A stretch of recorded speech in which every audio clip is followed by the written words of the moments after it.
I use cannabis for chronic pain and went into it initially for that. He's actually found in his practice that his cannabis users are really good at self-monitoring. He's like, I really actually haven't had a lot of problems with people not monitoring themselves when it comes to their cannabis use. He's like, I've been almost surprised because he wasn't sure going into this how things would go.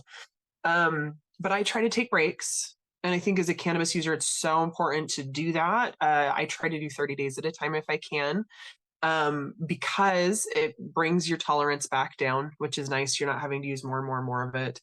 It gets me back into the rhythm of like, okay, I need to remember how to go back. I need to remember how to go to sleep all by myself without it. And I have to have sex without it, which is an interesting thing because cannabis is such a great tool for sex. All of the lists, the laundry, the dishes, the kids, all of it, it's gone.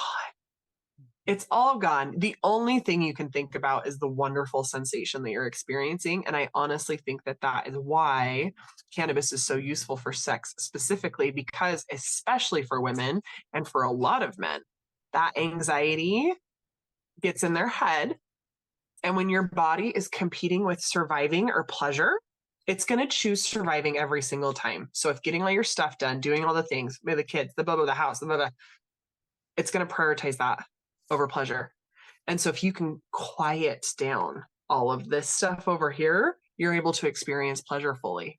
And that's why it can be such a powerful tool. The interesting thing about cannabis too is it is not physically addictive, but it absolutely is mentally addictive. Once you grow accustomed to being able to kind of drop in easily like that. And that was something that I noticed initially when I very first started using cannabis. I was like, oh my gosh, that deep state you can get into in meditation when you've been like working hard to get there for like 30 minutes or an hour, you can just go straight there.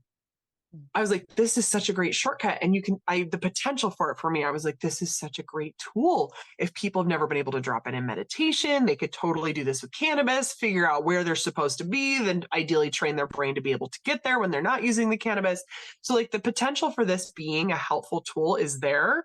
But once again, we've minimized it down to being like, oh, it's a party drug, or and I'm like, how devastating is that? That's how people think of cannabis, when in reality, when you come at these medicines with intention and use them to their fullest potential, they are so great for living like such a rich, full life. And for chronic pain too, it's been a game changer.